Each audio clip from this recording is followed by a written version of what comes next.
Dr. Randy here with my co-host, Olivia Sacci from the University of Arizona Vet School. Hi, everyone. It's good to be back. Hey, Olivia, nice to have you here. So we're going to answer a question from Elena in Florida about leaky gut syndrome. Perfect. Our question today is, what is leaky gut syndrome in our dogs? Leaky gut is a very, very important thing for us to know about in our dogs and cats.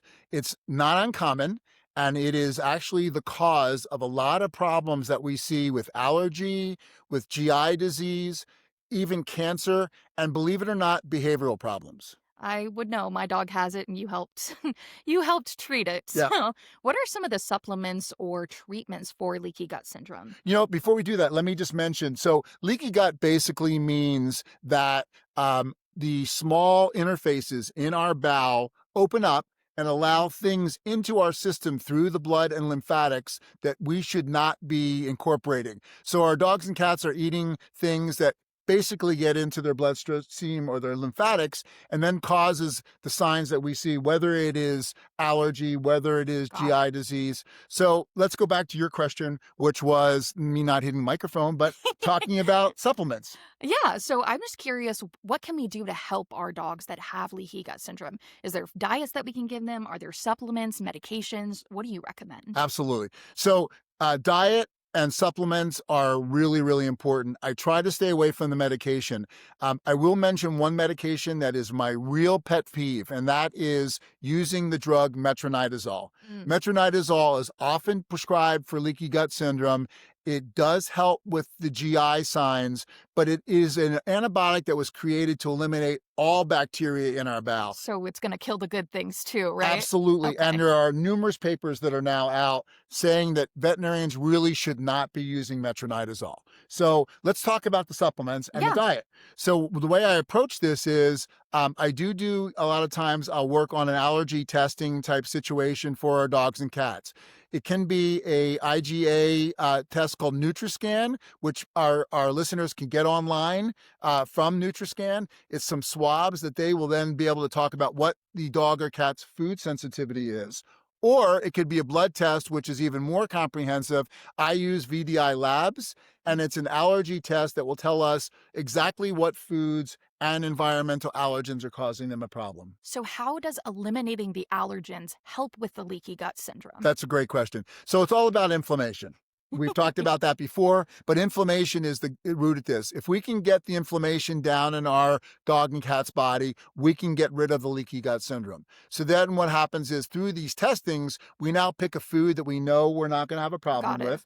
And we also make sure in our allergy testing that there's nothing environmental. I will tell you, one of the scary things about the last allergy test that I've done here in Tucson is multiple animals showing up with a mold sensitivity. I've been in a couple of those cases with you. Right. Yeah. And then what happens is we tell the owners, well, this is Tucson. It's the most dry place in the world.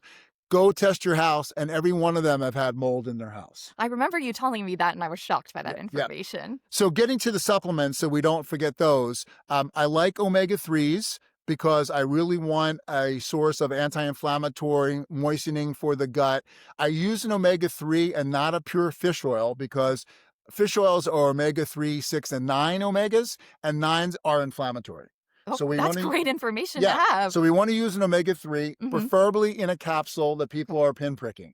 Why? Because in a bottled oil, as soon as you pump down or open, oxygen gets in there, and it does start to oxidize that oil. And once we oxidize it, it's not as effective anymore? It causes the animal to have to form what's called free radicals to scavenger that oxidized oil. Okay. Second is a lot of times I'll use methylcobalamin or B12.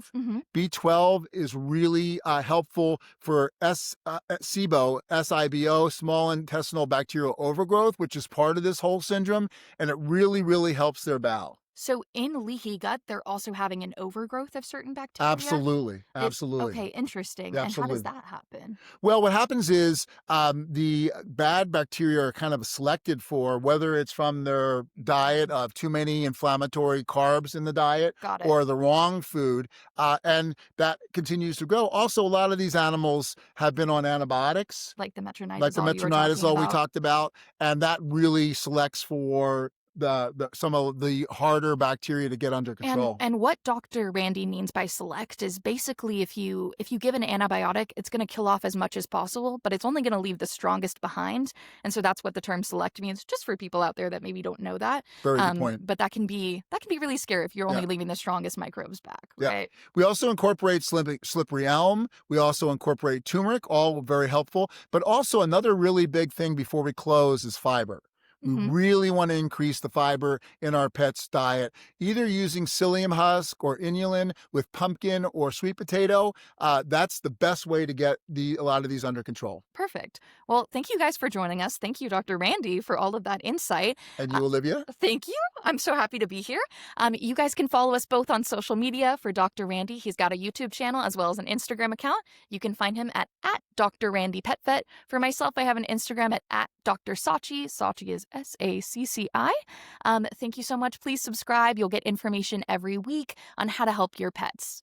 And let your pet parents and guardian friends know about this information. The more the merrier when it comes to getting this information out. Thanks for joining us. Thank you.